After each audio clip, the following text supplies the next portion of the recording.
ਹੁਣ पढ़ाई च बच्चे मेरे दिल करदा घल्लण ते नहीं इन्ने वसैल है पढ़ाउण दे भी जेह्ड़े मैं बच्चे पढ़ा सकां।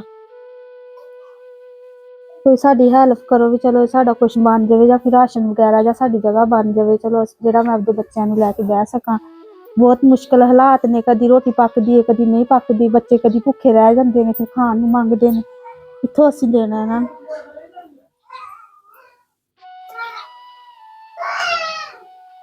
उधर रहिंदे सी अम्मी अब्बू वाल उन्हां दे भी वसैल इन्ने नहीं है कि जेह्ड़ा सानूं कमा के खवा सकन। अब्बू साडा ओह बेचारा हत्थ नहीं है इक हत्थ कट्टिया होया उन्हां दा भाई उन्हां दी इक दी शादी होई है इक मेहनत मजदूरी करा करदा ते ओह सानूं पालन के अपने बच्चे पालन तां वास्ते असीं इत्थे किराए ते आ गए भी चलो असीं अपदा घरां च कम्म करके अपदा गुजारा कर सकीए। घरां च कम्म करदी आं गुजारा करदी आं बच्चियां अज्ज हालात नहीं है भी जेह्ड़ा मैं बच्चियां नूं घल्ल सकां। आप करदी आं जिन्ने जोगी होवां बुखार होवे जो मर्जी होवे ते बच्चों नूं कमा के लिया के खवाने नाले किराया बिल देना हुंदा असीं घर दा एह् कहने भी चलो खाण नूं होवे ना होवे किराया लैन तां अगले किराया लैना ही है बिल वालियां ने बिल लै लैने ने। बिस्मिल्लाहिर्रहमानिर्रहीम। अस्सलाम वालेकुम व्यूअर्स, कैसे हैं आप? उम्मीद करता हूँ आप सब खैरियत से होंगे। मैं मौजूद हूँ आज एक बहन के घर में। ये बहन अकेली रहती हैं इस घर में। 8 बच्चे हैं इनके, 5 बेटियां और 3 बेटे। बेटियां बड़ी हैं, बेटे छोटे हैं।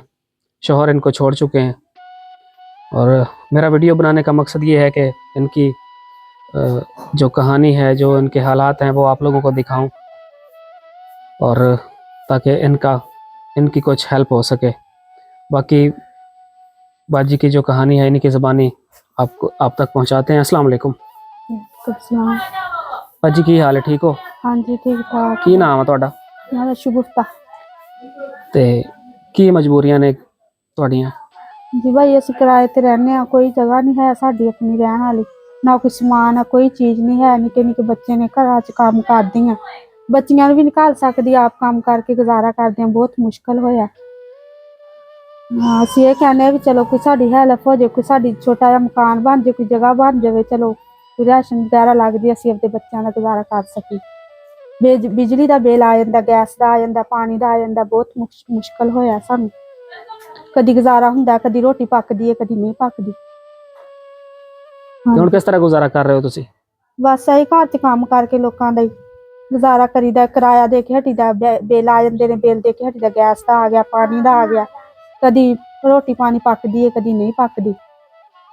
किन्ने घरां च कम्म करदे हो तुसीं? 2 घरां च करदे आं। किन्ने पैसे मिलदे ने तुहानूं? मिल जांदा 7-8 हज़ार रुपया।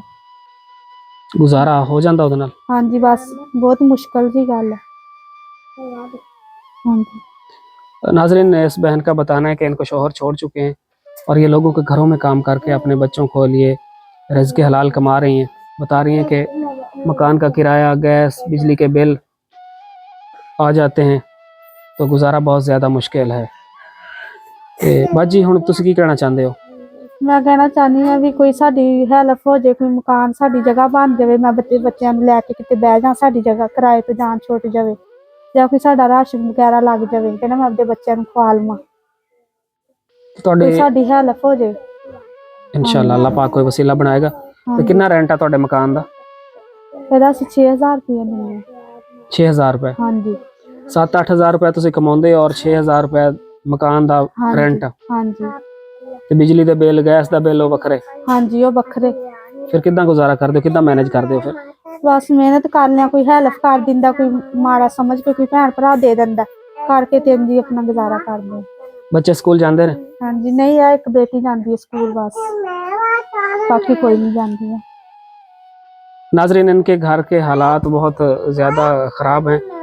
इनके घर में कोई कमाने वाला नहीं है, बच्चे छोटे हैं इनके, बेटियां बड़ी हैं और ये बता रही हैं कि मैं अपनी बेटियों को भी लोगों के घरों में नहीं भेज सकती, खुद भी ये लोगों के घरों में काम करती हैं और बता रही हैं कि 7-8 हज़ार रुपये मिलते हैं 2 घरों से। तो बिजली के बिल और घर के बाकी अखराजात काफ़ी ज़्यादा हैं, गुजारा बहुत मुश्किल होता है। तो बाजी फिर अगर तुसी बीमार हो जाओ या वो फिर किस तरह गुजारा कर दो तुसी? बस भाई फिर इंज ही जाने आ, बीमार ही फिर की करिए।